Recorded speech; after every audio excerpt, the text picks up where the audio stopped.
रात ठीक 2 बज चुके थे। पूरी कॉलोनी गहरी नींद में डूबी थी और उसी नींद के बीच कोई जाग रहा था जो जिंदा नहीं था। मैं पूजा शर्मा बोल रही हूँ और ये कहानी सिर्फ डर की नहीं है। ये कहानी उन लोगों की है जो एक रात के बाद कभी इंसान की तरह वापस नहीं लौटे। भोपाल के बाहरी इलाके में एक पुरानी कॉलोनी थी। नाम था शांति विहार, लेकिन वहाँ शांति सिर्फ नाम में थी। कॉलोनी के आखिरी सिरे पर एक मकान था, मकान नंबर 13, पिछले 17 सालों से बंद पड़ा हुआ। लोग कहते थे जो भी उस घर के पास रात 2 बजे के बाद गया वो कभी पहले जैसा नहीं रहा। किसी की हंसी बदल गई, किसी की आंखों से नींद हमेशा के लिए गायब हो गई और कुछ तो ऐसे थे जो कभी वापस आए ही नहीं। इसी कॉलोनी में नया नया रहने आया था अमन, उम्र लगभग 22 साल, कॉलेज का छात्र, सीधा साधा, तर्क और विज्ञान पर भरोसा करने वाला लड़का। भूत प्रेत, आत्मा या किसी तरह के अंधविश्वास में उसका कोई विश्वास नहीं था। उसके लिए ये सब सिर्फ लोगों का डर था, डर से जन्मी कहानियां। जब उसने कमरा किराए पर लिया तो मकान मालकिन ने उसे सिर्फ एक ही चेतावनी दी, रात 2 बजे के बाद बाहर मत निकलना बेटा। अमन हल्का सा मुस्कुरा दिया। उसे लगा ये भी कोई पुरानी कॉलोनी की पुरानी बात होगी, लेकिन उसे ये अंदाजा नहीं था कि यही चेतावनी उसकी जिंदगी की सबसे बड़ी सच्चाई बनने वाली है। पहली रात सामान्य रही, दूसरी रात भी, तीसरी रात अचानक उसकी नींद 1:59 पर खुल गई। उसे लगा जैसे कोई सड़क पर बहुत धीरे धीरे चल रहा हो, कदमों की आवाज, जैसे कोई अपने पैरों को घसीट रहा हो। दीवार पर लगी घड़ी ने ठीक 2 बजाए और तभी उस बंद घर में रोशनी जल उठी, मकान नंबर 13 के अंदर। अमन धीरे धीरे खिड़की के पास गया और बाहर झांक कर देखा। सच में वहां पीली सी रोशनी जल रही थी। पहली बार उसके दिल में हल्की सी बेचैनी पैदा हुई। उसने खुद को समझाया, शायद कोई नया किराएदार आ गया होगा, लेकिन मकान मालकिन ने तो साफ कहा था कि उस घर में कोई रहता ही नहीं, तो फिर ये रोशनी किसकी थी? अगली रात फिर ठीक 2 बजे वही रोशनी जली, लेकिन इस बार सिर्फ रोशनी नहीं थी, इस बार एक आवाज भी थी, दरवाजा खोल दो। आवाज बहुत धीमी थी, लेकिन इतनी साफ कि सीधे उसके कानों में उतर गई। अमन का गला सूख गया। 3 रातों तक यही सिलसिला चलता रहा। 2 बजे रोशनी, 2:01 पर आवाज, 2:02 पर गहरी खामोशी। चौथी रात उसका मोबाइल पूरी तरह से डिस्चार्ज हो गया और उसी रात बिजली भी चली गई। पूरी कॉलोनी अंधेरे में डूब गई, लेकिन उस अंधेरे में भी एक ही घर रोशन था, मकान नंबर 13। अब अमन के मन में डर साफ उतर चुका था। उसने टॉर्च उठाई और बिना किसी को बताए उस घर की ओर चल पड़ा। हर कदम पर उसे लग रहा था कि कोई उसके ठीक पीछे चल रहा है, लेकिन जब वो मुड़कर देखता तो वहाँ कोई नहीं होता, सिर्फ उसकी परछाई जो अजीब तरह से उसके साथ कदम नहीं मिला रही थी, मानो वो किसी और की परछाई हो। मकान का मुख्य द्वार खुला हुआ था, जैसे उसे आने का न्योता दिया गया हो। अंदर घना अंधेरा था, सिर्फ एक पुराना बल्ब झूल रहा था। उसकी कांपती रोशनी में दीवारों पर अजीब अजीब निशान दिख रहे थे, जैसे किसी ने नाखूनों से दीवार को नोच दिया हो। अमन ने धीमी आवाज में पुकारा, कोई है? उसकी आवाज गूंज बनकर उसी तक लौट आई और तभी उसके कान के बिल्कुल पास किसी ने धीरे से कहा, तुम आ ही गए। अमन का शरीर जैसे पत्थर बन गया। उसने घबराकर पीछे देखा, वहां कोई नहीं था, पर सामने लगे शीशे में उसे अपना चेहरा दिखना चाहिए था, मगर वहां सिर्फ गहरा अंधेरा था। उस पल अमन की सांस रुक सी गई। वो बिना कुछ सोचे समझे वहां से भागा और सीधे अपने कमरे में आकर दरवाजा बंद कर लिया। उसकी पूरी देह पसीने से भीग चुकी थी। दिल इतनी तेज धड़क रहा था कि सीने से बाहर निकल आए। उसे लगा अब वो एक पल भी उस कॉलोनी में नहीं रहेगा। उसने तय किया सुबह होते ही वो ये जगह हमेशा के लिए छोड़ देगा। लेकिन उस रात के बाद अमन के लिए कोई सुबह आई ही नहीं। मैं पूजा शर्मा, ख्वाबों की डायरी से। अब कहानी में आगे बढ़ते हैं। और ये वही रात है जिसके बाद अमन की जिंदगी हमेशा के लिए बदल गई। उस रात के बाद अमन के लिए जैसे समय थम सा गया था। कमरे में पूरा अंधेरा था और वो जमीन पर बैठा कांप रहा था। वो पूरी रात दरवाजे से पीठ लगाए बैठा रहा। उसे लग रहा था जैसे बाहर कोई खड़ा है जो बस दरवाजा खुलने का इंतजार कर रहा है। कभी-कभी दरवाजे पर हल्की सी खुरचने की आवाज आती, जैसे कोई नाखून से लकड़ी को कुरेद रहा हो। अमन की सांस अटक जाती।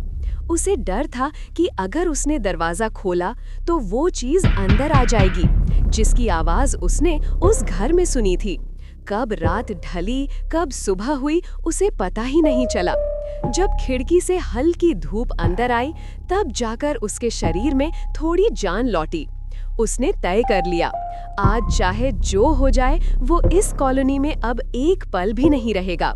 वो जल्दी-जल्दी मकान मालकिन के घर पहुंचा। उसके दिमाग में सैकड़ों सवाल घूम रहे थे। दिल घबराहट से भरा हुआ था। जैसे ही उसने दरवाजा खटखटाया, अंदर से थकी हुई आवाज आई। कौन है? अमन ने कहा। मैं अमन हूँ, मुझे आपसे अभी बात करनी है। उसकी आवाज कांप रही थी। दरवाजा खुला। सामने वही बूढ़ी मकान मालकिन खड़ी थी। आज उसका चेहरा और भी ज्यादा बुझा हुआ लग रहा था। अमन ने बिना रुके पूरी बात बता दी। रात की रोशनी, आवाज, शीशे में अपना चेहरा ना दिखना, सब कुछ एक एक करके। वो चुपचाप सुनती रही। उसकी आंखें धीरे-धीरे भर आई और फिर उसने भारी आवाज में कहा, बेटा, अब तुम भी देख चुके हो, इस घर से कोई आसानी से नहीं निकल पाता। ये घर लोगों को जाने नहीं देता। अमन घबरा गया। आप ये सब पहले क्यों नहीं बताती? अब मैं क्या करूं? बूढ़ी औरत ने गहरी सांस ली और बोली, 17 साल पहले उस घर में एक परिवार रहता था। पति, पत्नी और उनका एक छोटा बेटा। बहुत सुखी परिवार माना जाता था। लेकिन एक रात सब कुछ खत्म हो गया। उस रात भी ठीक 2 बजे पूरी कॉलोनी सो रही थी और अचानक उस घर से चीखों की आवाजें आईं। लोग दौड़कर पहुंचे। दरवाजा अंदर से बंद था। जब तोड़ा गया तो अंदर का मंजर देखकर सब सन्न रह गए। पूरे परिवार के शव फर्श पर पड़े थे और दीवार पर खून से कुछ लिखा था, कोई भी बाहर नहीं जाएगा। अमन का सिर चकरा गया।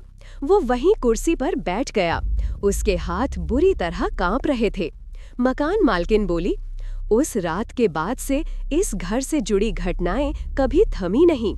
जो भी यहाँ रहने आया उसने कुछ न कुछ अजीब जरूर देखा, और जो अंदर तक गया वो या तो पागल हो गया या फिर वापस ही नहीं लौटा। अमन ने डरते हुए पूछा, और मेरा क्या होगा? क्या मैं भी फंस गया हूँ? बूढ़ी औरत ने उसकी ओर देखा। उसकी आंखों में डर नहीं, लाचारी थी। बेटा, तुम उस घर में कदम रख चुके हो। अब वो घर तुम्हें पहचान चुका है। अमन की सांसें तेज हो गईं। तो फिर बचने का कोई तरीका नहीं है? क्या मैं जिंदा निकल पाऊंगा? कुछ पल की खामोशी के बाद बूढ़ी औरत ने बहुत धीमी आवाज में कहा, एक ही रास्ता है। आज रात तुम्हें फिर उसी घर में जाना होगा और जो भी तुम्हें बुला रहा है उसका सामना करना होगा। अमन की आंखें फैल गईं। मैं फिर से उस घर में नहीं जा सकता, वो मुझे मार देगा। बूढ़ी औरत की आवाज कांप गई। अगर तुम नहीं गए तो वो खुद तुम्हारे कमरे में आ जाएगा। ये सुनते ही अमन का शरीर सुन्न हो गया। वो समझ गया था कि अब ये डर उससे पीछा नहीं छोड़ने वाला, चाहे वो भागे या डट कर खड़ा हो। शाम होते होते आसमान में बादल घिर आए। हल्की बारिश शुरू हो गई और समय धीरे धीरे फिर 2 बजे की तरफ बढ़ने लगा। अमन अपने कमरे में अकेला बैठा था। टेबल पर वही टॉर्च रखी थी और उसके कानों में बार बार वही आवाज गूंज रही थी, तुम आ ही गए। घड़ी ने 1:58 दिखाए। अमन ने घड़ी की तरफ देखा। उसका दिल जोर जोर से धड़कने लगा। 1:59। उसके हाथ कांपने लगे, सांसें तेज हो गईं और जैसे ही घड़ी ने 2 बजाए, मकान नंबर 13 में फिर से रोशनी जल उठी। इस बार दरवाजा अपने आप खुल गया। मैं पूजा शर्मा, ख्वाबों की डायरी से। अब कहानी में आगे बढ़ते हैं और वही दरवाजा जो अपने आप खुल चुका था, अमन का इंतजार कर रहा था। मकान नंबर 13 के सामने अमन खड़ा था। पैर जैसे जमीन में गड़े हुए थे। दिल इतनी जोर से धड़क रहा था कि उसे अपनी ही सांसों की आवाज डराने लगी। उसने कांपते हाथों से टॉर्च पकड़ी और दरवाजे के अंदर झांकने की कोशिश की। अंदर कुछ भी साफ दिखाई नहीं दे रहा था, बस एक अजीब सी ठंडक जो अंदर से बाहर की तरफ फैल रही थी। उस ठंडक में भी किसी की मौजूदगी महसूस हो रही थी। अमन ने एक कदम आगे बढ़ाया। दरवाजे की चौखट लांघते ही उसे ऐसा लगा जैसे किसी ने उसके पीछे दरवाजा जोर से बंद कर दिया हो। वो घबरा कर मुड़ा, लेकिन दरवाजा वहीं आधा खुला था। आवाज सिर्फ उसके दिमाग में गूंजी थी। अंदर सन्नाटा था, इतना गहरा कि अपने दिल की धड़कन भी शोर लग रही थी। हवा तक जैसे रुकी हुई थी। टॉर्च की रोशनी दीवारों पर नाच रही थी। वही पुराने नाखूनों के निशान, वही उखड़ा हुआ पेंट। अमन धीरे धीरे आगे बढ़ने लगा। हर कदम पर फर्श से अजीब सी चरचराहट की आवाज आती, जैसे घर उसके कदमों को गिन रहा हो। तभी उसे रसोई से कुछ गिरने की आवाज सुनाई दी, एक बर्तन के टकराने जैसी। अमन का दिल धक से रह गया। कोई है? उसने फिर से कांपती आवाज में पूछा, लेकिन जवाब में बस सन्नाटा मिला। वो रसोई की तरफ बढ़ा। टॉर्च की रोशनी जैसे जैसे आगे गई, उसने देखा कि फर्श पर गीले पैरों के निशान बने हुए थे। वे निशान उसके सामने खत्म नहीं होते थे, बल्कि सीढ़ियों की तरफ मुड़ जाते थे, ऊपर की मंजिल की तरफ। अमन की सांसें तेज हो गई। उसका मन कह रहा था कि वो यहीं से भाग जाए, लेकिन पैर मानो किसी और के काबू में थे। वो सीढ़ियों के पास पहुंचा। सीढ़ियां अंधेरे में डूबी हुई थीं।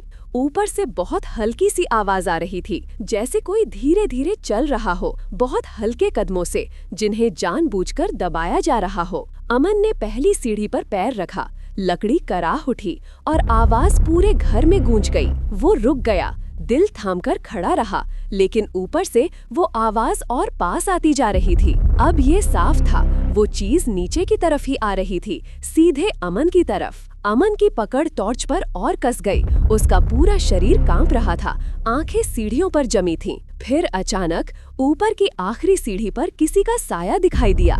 केवल साया, कोई चेहरा नहीं। वो साया धीरे धीरे आगे बढ़ा, सीढ़ियों से उतरने लगा। हर कदम के साथ रोशनी और भारी होती जा रही थी। अमन पीछे हटने लगा।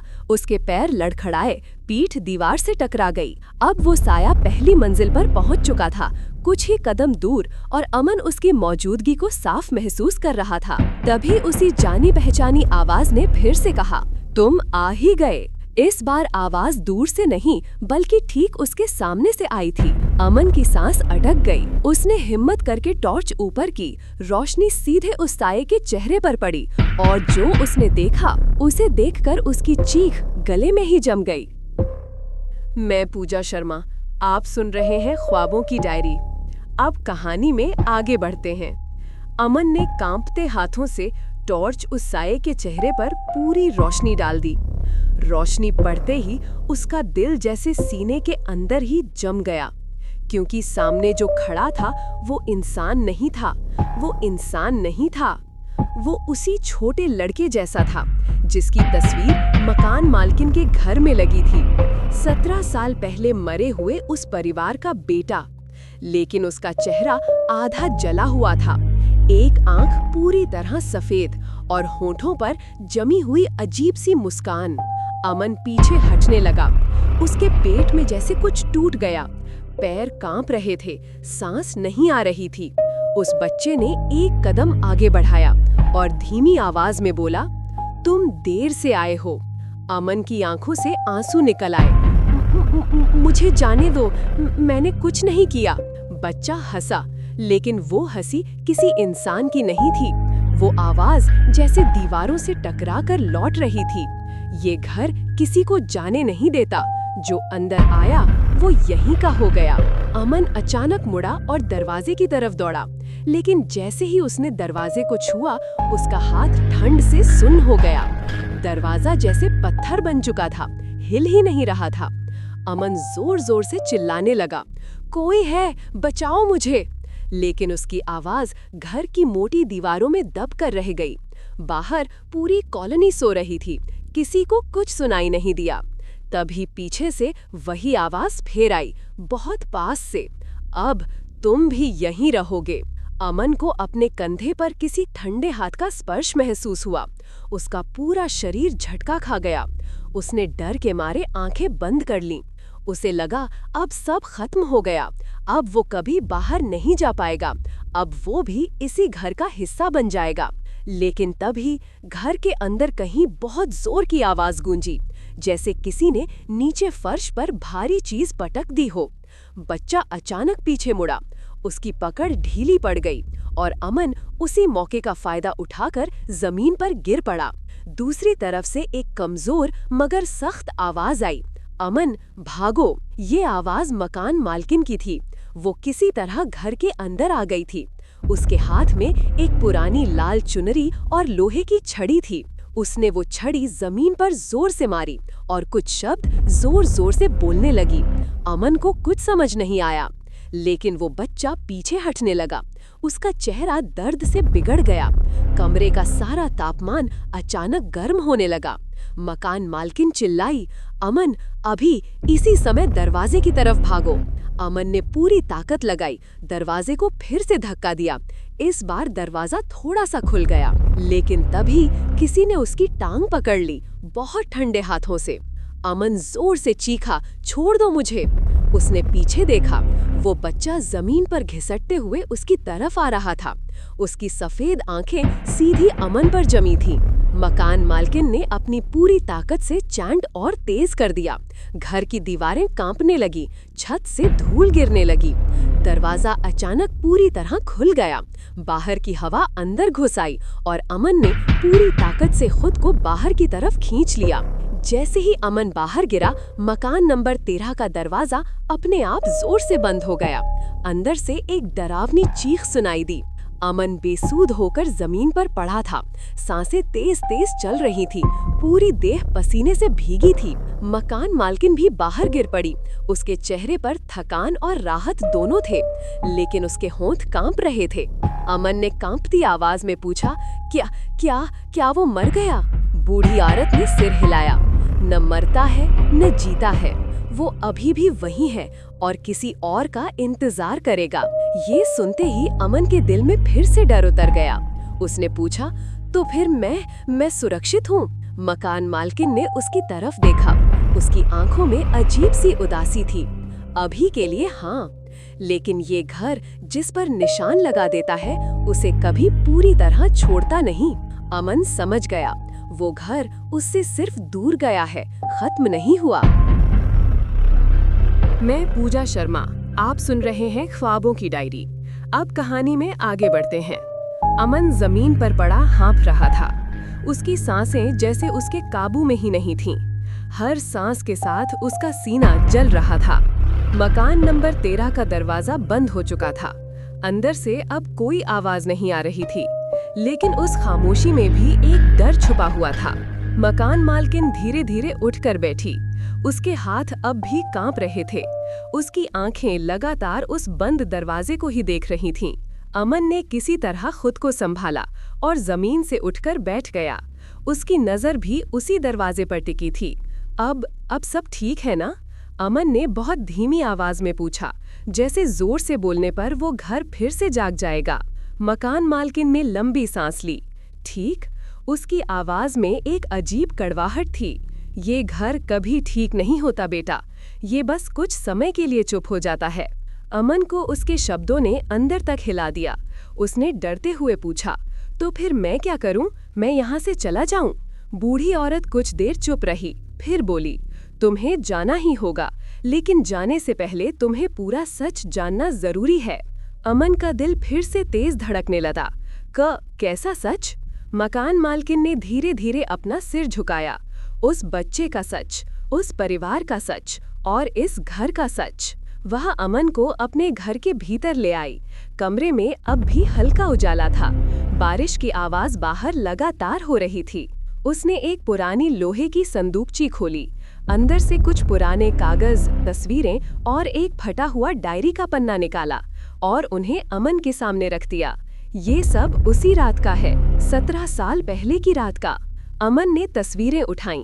एक तस्वीर में वही पति पत्नी और छोटा बच्चा मुस्कुराते हुए खड़े थे। बच्चे का चेहरा बिल्कुल वैसा ही था जैसा उसने घर में देखा था। अमन का गला सूख गया। ये लोग खुश लग रहे हैं। मकान मालकिन ने सिर हिलाया। हाँ, बहुत खुश थे। उस आदमी का नाम रमेश था, एक सीधा साधा इंसान। पत्नी का नाम सरिता और बेटा मोनू। रमेश उस घर को बहुत प्यार करता था, लेकिन उसी घर ने उसे निगल लिया। अमन ने डायरी का पन्ना पढ़ना शुरू किया। उस पर कांपते हाथों से कुछ लिखा था। अक्षर टेढ़े मेढ़े थे, जैसे लिखते समय हाथ कांप रहा हो। आज फिर वो आवाज आई, वो मुझे बुला रहा है। सरिता डर गई है, मोनू रो रहा है। मैं समझ नहीं पा रहा, ये घर अचानक ऐसा क्यों बन गया है। डायरी यहीं खत्म हो जाती थी। नीचे स्याही का एक बड़ा धब्बा लगा था, जैसे लिखते लिखते हाथ से कलम गिर गई हो। अमन की आंखें भर आईं। तो उस रात क्या हुआ था? मकान मालकिन की आवाज और धीमी हो गई। उस रात रमेश ने पहले सरिता को मारा, फिर अपने बेटे को और अंत में खुद भी मर गया। अमन सन्न रह गया, लेकिन वो तो अच्छे इंसान थे ना? हाँ, लेकिन उस घर में कुछ ऐसा था जो इंसानों को बदल देता था। रमेश को कई दिनों से आवाजें सुनाई दे रही थीं। वो कहता था कोई उसे बुलाता है, कोई जो उसी घर में रहता है। पहले हम सब ने इसे उसकी गलतफहमी समझा, लेकिन फिर उसके व्यवहार में बदलाव आने लगा। वो रातों को जागता, दीवारों से बातें करता, कभी हंसता, कभी रोता, और फिर उस रात उसने वही किया जो उस आवाज ने उससे करवाया। अमन का शरीर ठंडा पड़ गया। तो वो बच्चा, वो मोनू, वही है जो मुझे बुला रहा था। मकान मालकिन ने सिर हिलाया। हाँ, लेकिन वो अब सिर्फ बच्चा नहीं रहा। उसकी आत्मा इस घर से बंध गई है और उसके साथ कुछ और भी बंध गया है, कुछ ऐसा जो इंसानों की आत्मा से ज्यादा ताकतवर है। अमन डर से सिहर उठा। यानी वह बच्चा किसी और के काबू में है? हाँ, और वही ताकत हर कुछ सालों में किसी नए इंसान को अपना शिकार बनाती है। अमन को अचानक एक बात याद आई। आपको ये सब पहले से पता था? मकान मालकिन ने नजरें झुका लीं। मुझे पता था, लेकिन पूरा सच नहीं। हर बार जब कोई गायब हुआ, मैंने पुलिस को खबर दी, लेकिन कोई सबूत नहीं मिला। उस घर का मामला हमेशा फाइलों में दबा दिया गया और धीरे धीरे लोग बस डर के साथ जीने लगे। बाहर बिजली कड़की, कमरा कुछ सेकंड के लिए उजाले से भर गया। अमन की आंखों के सामने फिर वही सफेद आंखें घूम गईं। तो अब वो मुझसे क्या चाहता है? अमन ने कांपती आवाज में पूछा। मकान मालकिन ने बहुत गंभीर होकर कहा, वह कोई बाहर वाला चाहता है जिसे वह पूरी तरह अपने जैसा बना सके। वह चाहता है कि उसकी जगह कोई और इस घर में फंसे, ताकि वह खुद आजाद हो सके। अमन की सांस रुक गई। यानी वह मेरी जगह किसी और को फंसाना चाहता है? नहीं बेटा, वह तुम्हें ही अपनी जगह बनाना चाहता है। ये सुनते ही अमन के पैरों तले जमीन खिसक गई। मतलब तुम जिंदा होकर मरोगे और मरकर इसी घर का हिस्सा बन जाओगे। कमरे में फिर से गहरी खामोशी छा गई। बारिश और तेज हो गई। बाहर हवा जोर जोर से चलने लगी। अमन को लगा जैसे वह अब भी उसी घर के अंदर बंद है, भले ही वो बाहर बैठा था। उसका मन अभी भी उसी सीढ़ियों के पास अटका हुआ था। तो अब क्या कोई तरीका नहीं है? उसने हारती हुई आवाज में पूछा। मकान मालकिन कुछ देर तक चुप रही, फिर बोली, एक तरीका है, लेकिन वो बहुत खतरनाक है। अमन की आंखों में उम्मीद की एक हल्की सी चमक आई। कैसा तरीका? तुम्हें उस आत्मा के साथ हुए अन्याय को उजागर करना होगा, उस अधूरी कहानी को पूरा करना होगा। जब तक उस आत्मा को इंसाफ नहीं मिलेगा, वह चैन से नहीं बैठेगी। और इंसाफ पाने के लिए हमें उस ताकत का सच जानना होगा जो उस बच्चे और उस घर के पीछे है। अमन ने धीरे से कहा, और वो सच कहाँ मिलेगा? मकान मालकिन ने उसकी आंखों में देखते हुए कहा, उसी घर में। अमन सन्न रह गया। लेकिन मैं तो वहाँ से मुश्किल से जान बचाकर निकला हूँ। मुझे दोबारा वहाँ भेजकर आप मेरी जान ले लेंगी। बूढ़ी औरत की आवाज भी भर आई, अगर तुम दोबारा नहीं गए तो वो शक्ति धीरे धीरे तुम्हें यहाँ भी चैन से जीने नहीं देगी। वह तुम्हारे सपनों में आएगी, तुम्हारी सोच में घुस जाएगी और एक दिन तुम्हें खुद वहाँ खींच ले जाएगी। अमन का सिर घूमने लगा। वह समझ गया था कि ये लड़ाई सिर्फ एक रात की नहीं है, यह अब उसकी जिंदगी और मौत की लड़ाई बन चुकी है। बाहर बारिश थमने लगी, आसमान में फिर से बादल गरजने लगे, घड़ी की सुइयां आगे बढ़ रही थीं। आज रात नहीं, मकान मालकिन बोली, लेकिन बहुत जल्दी तुम्हें फिर उसी घर में जाना होगा। अमन ने डरते हुए उस घर की तरफ देखा। मकान नंबर 13 अब अंधेरे में डूबा हुआ था, लेकिन उसे ऐसा लग रहा था जैसे कोई उसे वहीं से देख रहा हो। उसे फिर से वही आवाज सुनाई दी, बहुत धीमी, बहुत दूर से, तुम आ ही गए। अमन की सांस फिर से तेज हो गई। उसने अपनी आंखें बंद कर ली और मन ही मन सवाल पूछने लगा। क्या वह सच में इस डर से बच पाएगा? क्या वह उस आत्मा को इंसाफ दिला पाएगा, या फिर वो भी उसी घर का हिस्सा बन जाएगा? और इसी सवाल के साथ ये रात और भी लंबी हो गई। मैं पूजा शर्मा, आप सुन रहे हैं ख्वाबों की डायरी। अब कहानी में आगे बढ़ते हैं। उस रात अमन को नींद नहीं आई। वो मकान मालकिन के घर के एक छोटे से कमरे में बैठा रहा। बार बार उसकी आंखों के सामने वही सफेद आंखें घूम जाती थीं। खिड़की के बाहर हवा चल रही थी। पेड़ों के पत्तों की सरसराहट किसी के फुसफुसाने जैसी लग रही थी। हर हल्की आवाज पर अमन चौंक जाता था। उसके दिमाग में बस एक ही सवाल घूम रहा था, अगर वो दोबारा उस घर में गया तो क्या सच में जिंदा वापस आ पाएगा? सुबह के करीब आंख लग ही रही थी कि अचानक उसे लगा जैसे किसी ने उसका नाम लिया हो, बहुत धीमी, बहुत जानी पहचानी आवाज में, अमन। वो झटके से उठ बैठा। कमरा खाली था, लेकिन ठंड अब भी हवा में घुली हुई थी। उसने पानी पिया, अपने हाथों को देखा, वे अब भी हल्के हल्के कांप रहे थे। सुबह होते ही मकान मालकिन कमरे में आई। उसके हाथ में एक पुरानी फाइल थी जिस पर धूल जमी हुई थी। ये उस परिवार से जुड़ी आखिरी फाइल है, उसने कहा। पुलिस कभी इसे पूरा नहीं पढ़ पाई। अमन ने फाइल खोली। पुराने अखबारों की कटिंग, गवाहों के बयान, कुछ अधूरी रिपोर्टें, सब कुछ उलझा हुआ था। एक गवाह का बयान पढ़ते समय अमन रुक गया। उसमें लिखा था, उस घर में हादसे से कई महीने पहले एक साधु आता जाता देखा गया था। अमन ने फौरन पूछा, ये साधु कौन था? मकान मालकिन ने सिर हिलाया।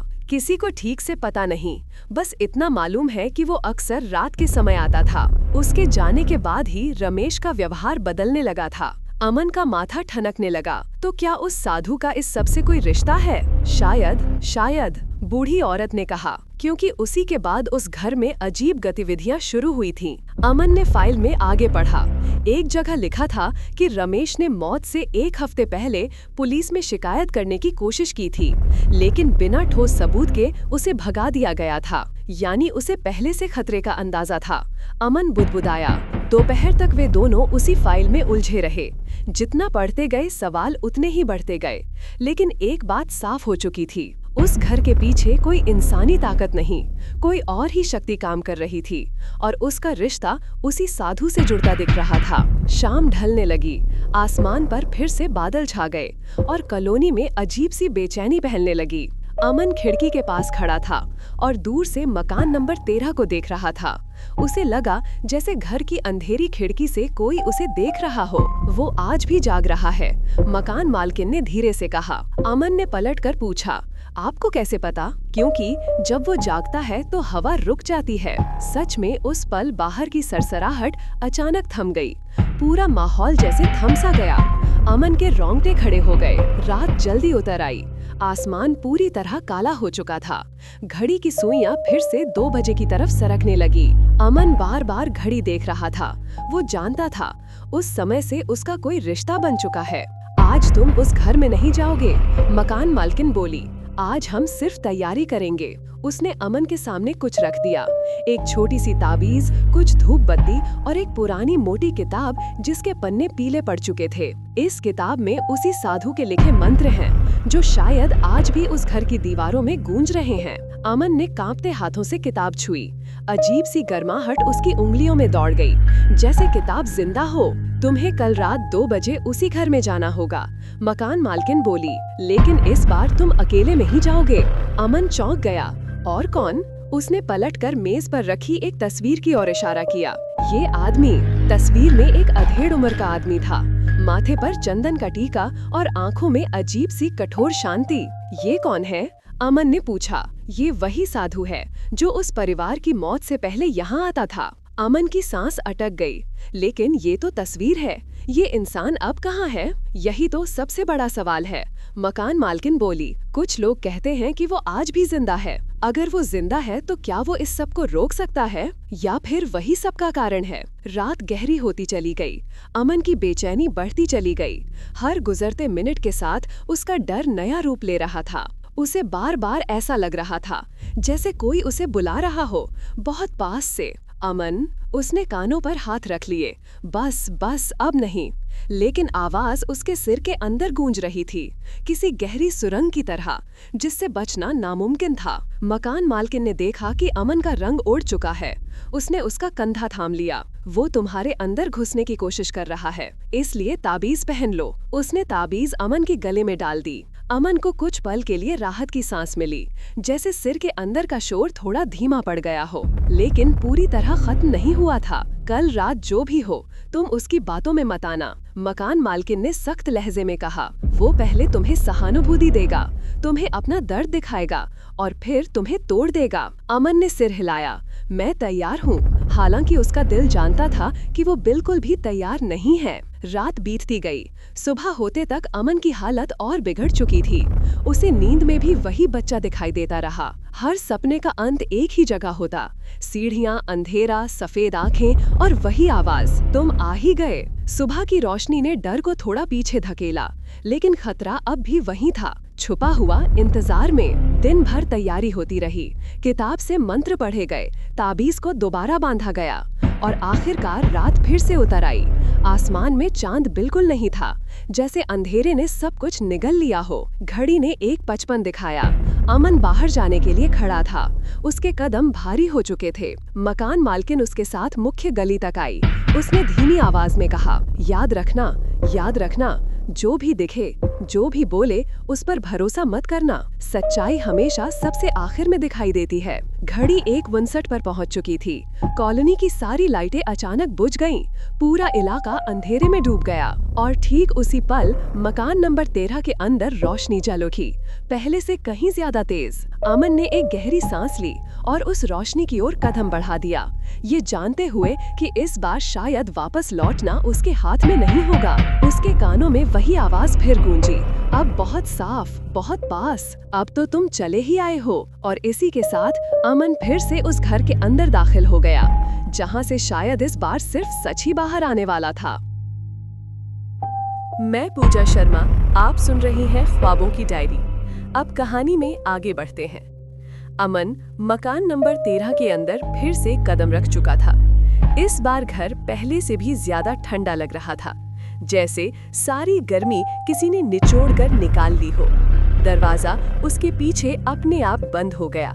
इस बार कोई तेज आवाज नहीं हुई, बस एक भारी सी खामोशी उसके चारों ओर फैल गई।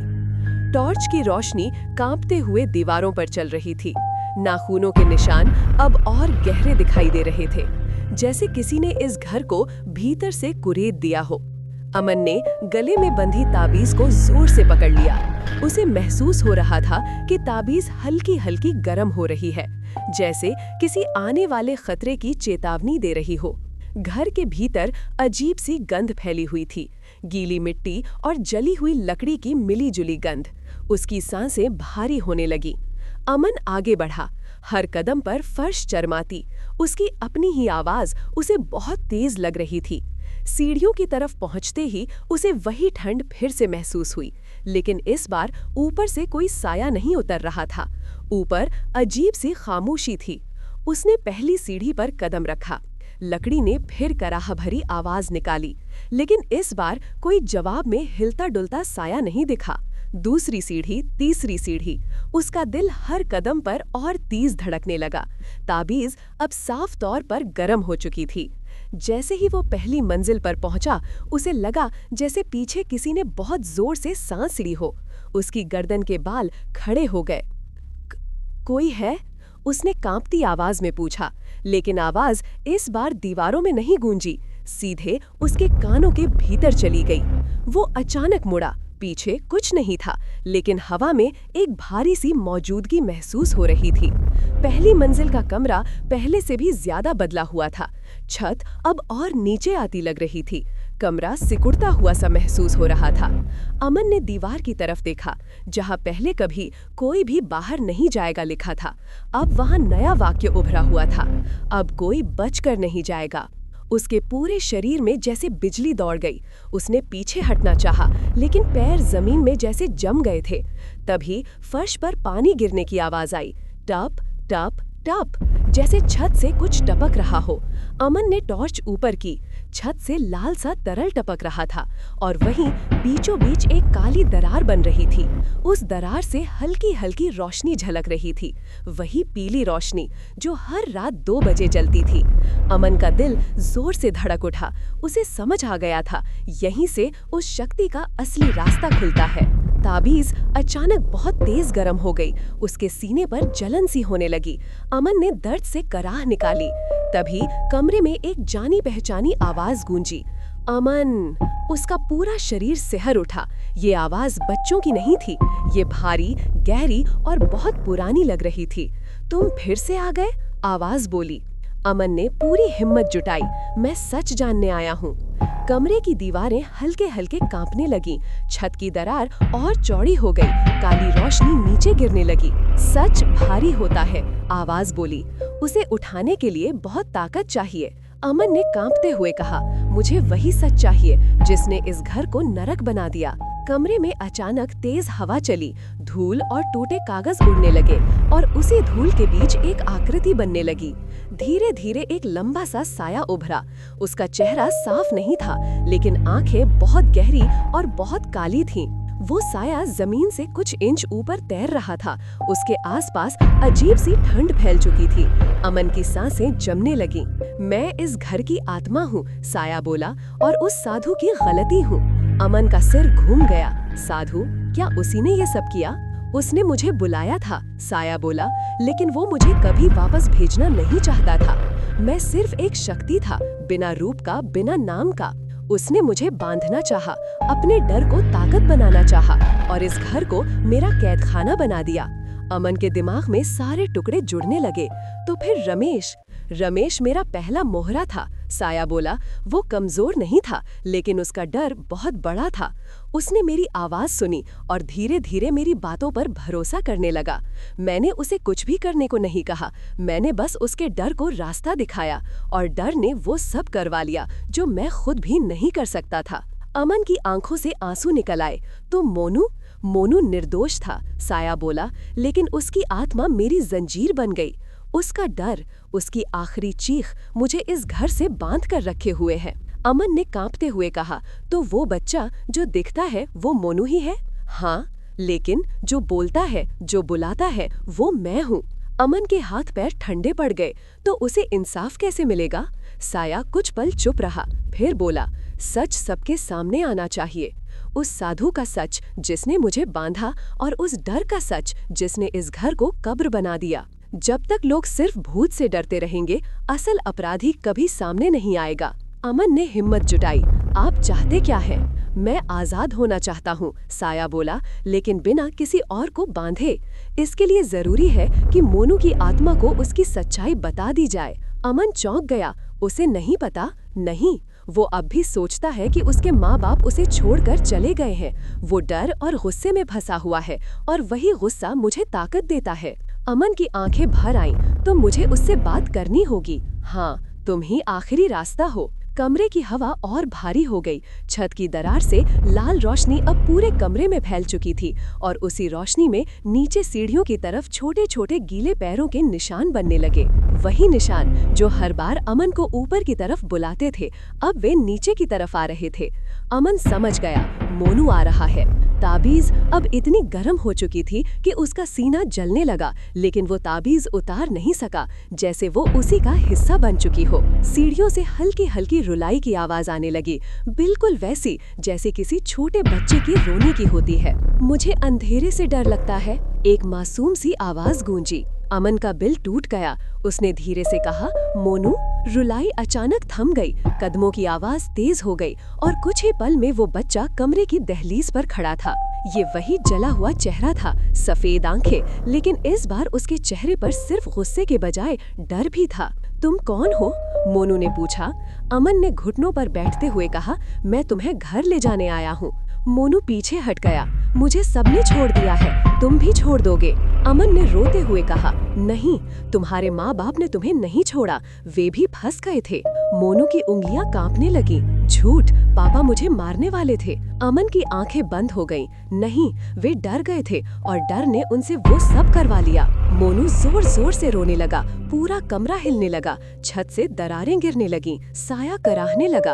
अब सच उसके अंदर जा रहा है। मोनू चिल्लाया, अगर उन्होंने मुझे नहीं छोड़ा तो मैं यहाँ अकेला क्यों हूँ? अमन ने धीमी आवाज में कहा, क्योंकि किसी ने तुम्हें सच्चाई नहीं बताई। तुम्हारा इंतजार ही तुम्हारी जेल बन गया। मोनू की सफेद आंखों में पहली बार आंसू चमके। कमरा सन हो गया, हवा रुक गई। क्या मेरे माँ बाप मुझसे प्यार करते थे?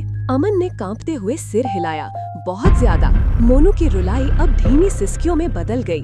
उसका शरीर हल्का होने लगा, जैसे वो हवा में घुलने लगा हो। साया चीख उठा, अब मेरी पकड़ कमजोर हो रही है। उसकी आवाज कमजोर पड़ने लगी। लेकिन मेरा अंत अभी नहीं हुआ। अब सच बाहर फैलना चाहिए, ताकि वो साधु कभी दोबारा किसी और को न बांध सके। इतना कहकर साया भी हवा में घुलने लगा। कमरे की ठंड धीरे धीरे कम होने लगी और पहली बार घर का अंधेरा इतना भारी नहीं लग रहा था। अमन वहीं बैठा सांसें भरता रहा।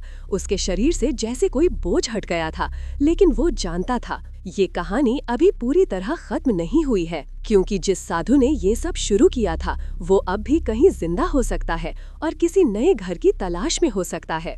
अमन धीरे धीरे उठा और सीढ़ियों की तरफ बढ़ा। इस बार सीढ़ियां नहीं कराह रही थी। घर के भीतर अब डर नहीं, एक अजीब सी उदासी थी, जैसे कोई लंबी पीड़ा आखिरकार शांत हुई हो।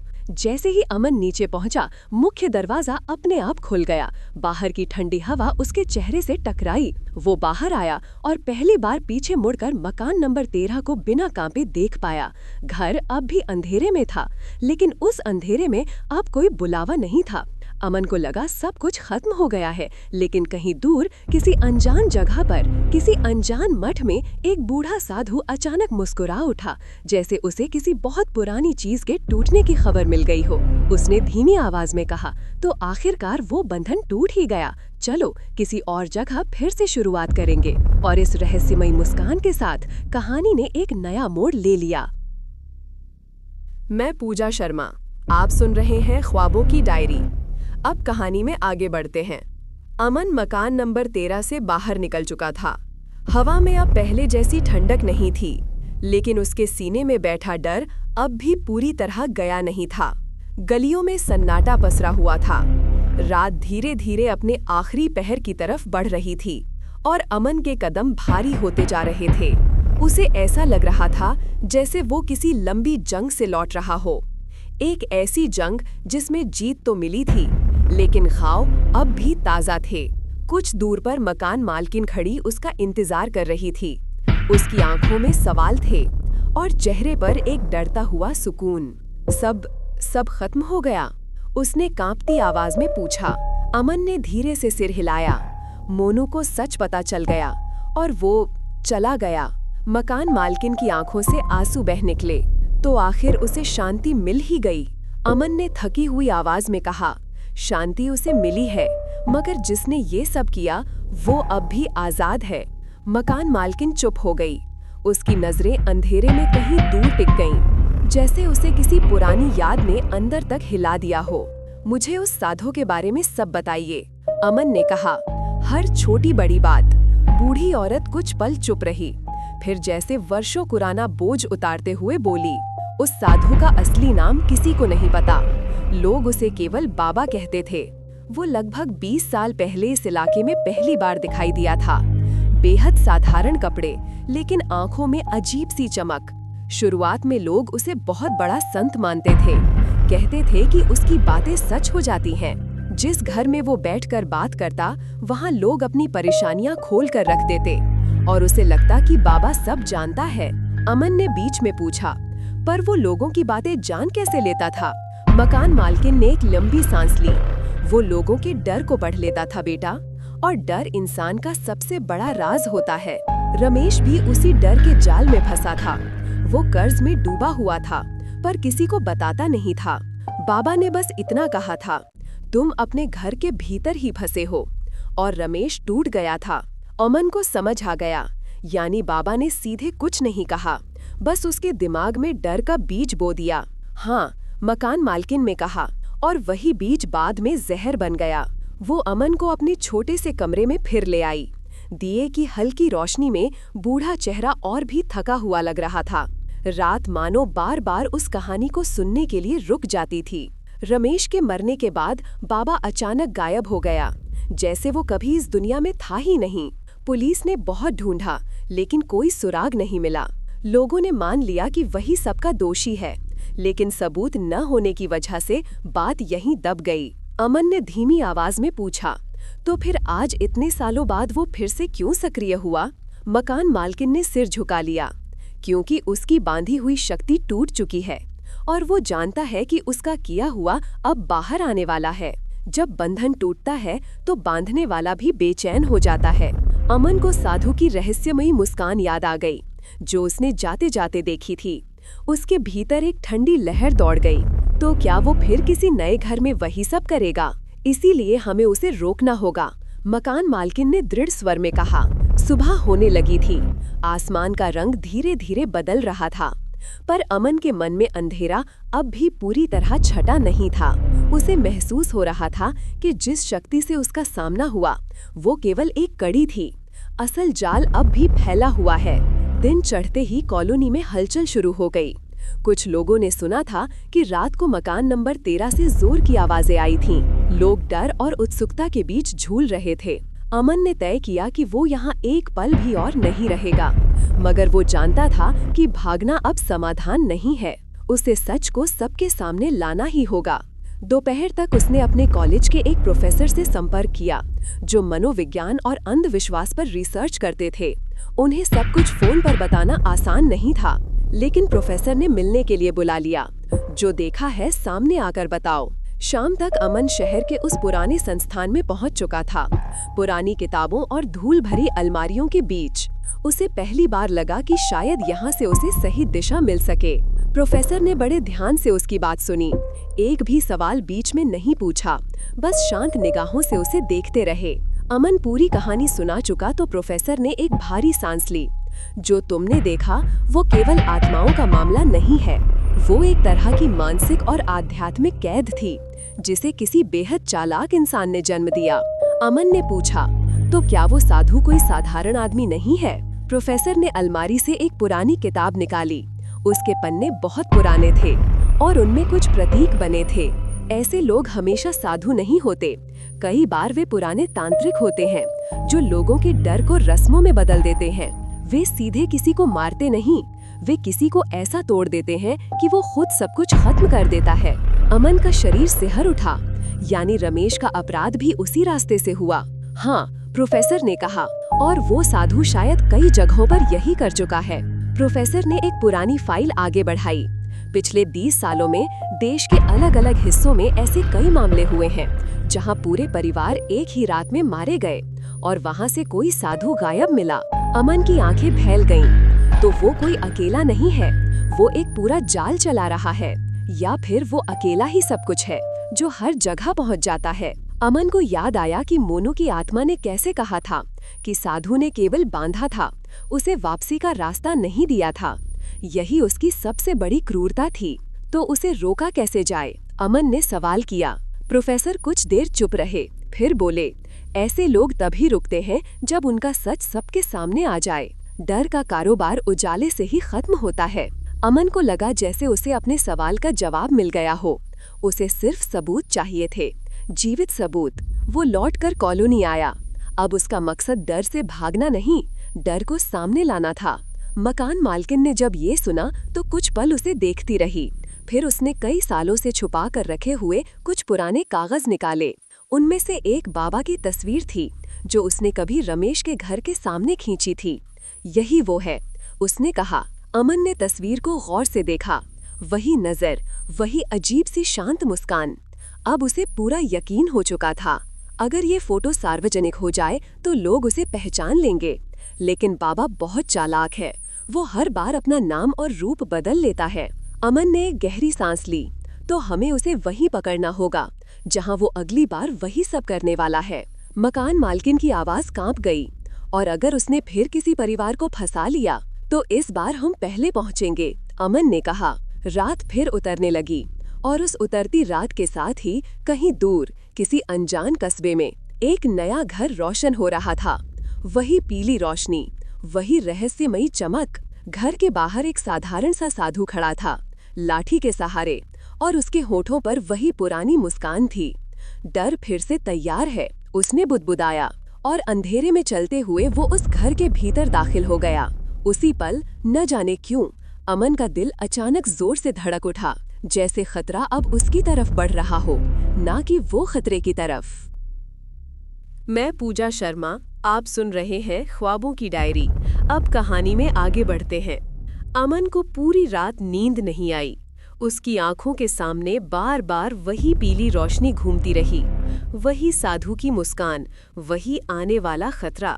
सुबह होते ही उसने प्रोफेसर को फोन किया। वो फिर से कहीं सक्रिय हो चुका है और इस बार हमें उसे वहीं पकड़ना होगा। प्रोफेसर ने गंभीर आवाज में कहा, अगर ये आखिरी लड़ाई है तो इसे सबूतों के साथ लड़ना होगा। उन्होंने पुलिस में अपने कुछ पुराने संपर्कों से बात की। एक इंस्पेक्टर इस केस में गुप्त रूप से जुड़ गया। बिना शोर किए, बिना खबर फैलाए दोपहर तक उन्हें सूचना मिल गई। एक छोटे से कस्बे में एक नया परिवार अचानक अजीब हरकतें करने लगा था।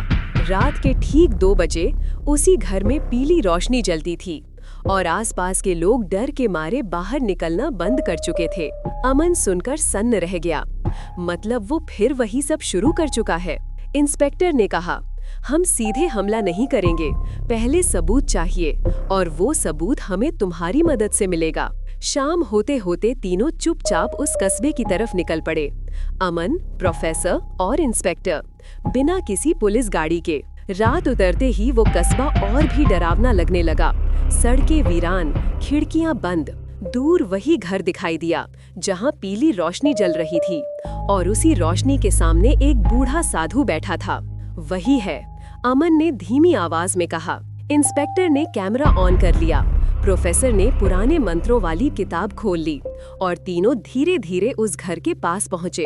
ठीक 2 बजे घर के अंदर से एक और आवाज आई, किसी बच्चे के रोने की। अमन का शरीर सिहर उठा। इस बार भी वही हो रहा है। साधु दरवाजे के पास गया और धीमी आवाज में बोला, डरो मत, डर ही तुम्हें मेरा बनाएगा। इसी पल इंस्पेक्टर ने रिकॉर्डिंग जूम कर दी। ये पहली बार था जब उसके असली शब्द कैमरे में कैद हो रहे थे। अमन अचानक बाहर निकल आया। अब और नहीं बाबा। साधु चौंक गया।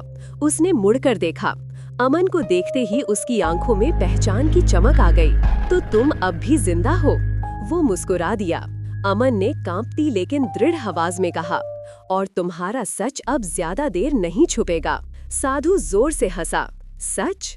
लोग सच नहीं चाहते बेटा, वे बस डर चाहते हैं। अंदर से अचानक तेज चीख आई। एक और आत्मा जाग रही थी, बिल्कुल मोनू की तरह। प्रोफेसर ने मंत्र पढ़ना शुरू किया। हवा अचानक भारी होने लगी।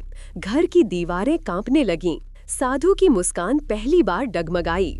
तुम लोग नहीं जानते तुम किससे खेल रहे हो। इंस्पेक्टर ने कैमरे के साथ आगे बढ़ते हुए कहा, हम उसी से खेल रहे हैं जिसने कई जिंदगियां तबाह की हैं। साधु ने भागने की कोशिश की, लेकिन तभी प्रोफेसर ने जोर से मंत्र पूरा किया। साधु जैसे जमीन में जकड़ गया। घर के अंदर से वो आत्मा बाहर की तरफ खिंचने लगी। रोशनी तेज हो गई और अचानक हवा में एक भयंकर चीख गूंज गई। मुझे आजादी चाहिए। अमन आगे बढ़ा। आज तुम्हें आजादी मिलेगी, लेकिन तुम्हारे डर के बदले नहीं, तुम्हारे सच के बदले। प्रोफेसर ने आखिरी मंत्र पढ़ा। पूरे घर में तेज कंपन हुआ, पीली रोशनी टूटकर सफेद हो गई। वो आत्मा धीरे धीरे हवा में घुल गई, चीख शांति में बदल गई और घर एकदम शांत हो गया। साधु जमीन पर गिर पड़ा। उसकी ताकत टूट चुकी थी। उसकी आंखों से नकली चमक गायब हो चुकी थी। इंस्पेक्टर तुरंत आगे बढ़ा, हथकड़ी लगाई और कैमरे की तरफ देखा। सब कुछ रिकॉर्ड हो चुका है। साधु ने आखिरी बार अमन की तरफ देखा। उसकी आवाज में अब कोई ताकत नहीं थी। तुमने मेरा डर छीन लिया, अमन ने शांत स्वर में कहा। नहीं, मैंने लोगों को डर से वापस निकाला है। सुबह तक पूरा मामला मीडिया में फैल चुका था। पुरानी फाइलें खुली, दर्जनों गुमशुदा मामलों की कड़ियां जुड़ने लगीं।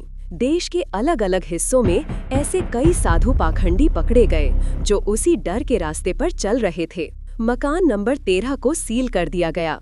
वहां अब कोई रोशनी नहीं जलती, कोई आवाज नहीं आती। मकान मालकिन ने अंतिम बार उस घर को देखते हुए कहा, आज पहली बार मुझे सच में शांति महसूस हो रही है। अमन ने धीरे से कहा, मोनू और उन सबको भी। कुछ महीनों बाद अमन ने शहर बदल लिया, नई जिंदगी शुरू की। लेकिन वो हर साल उस कस्बे में लौट कर आता, उस खाली घर के सामने खड़ा होकर एक दीपक जलाता, बिना किसी डर के, और हर बार मन ही मन कहता, अब कोई भी बाहर नहीं फंसेगा। कहानी यहीं खत्म होती है। डर हार गया था और सच जीत गया था। लेकिन एक सवाल अब भी हवा में तैरता है, क्या डर सच में कभी पूरी तरह खत्म होता है या वो हर बार किसी नए चेहरे में लौट आता है? यही सोचकर ये कहानी अपने अंत पर पहुंचती है। अगर आपको ये कहानी पसंद आई हो तो कमेंट करें, लाइक करें और चैनल को सब्सक्राइब करना ना भूलें।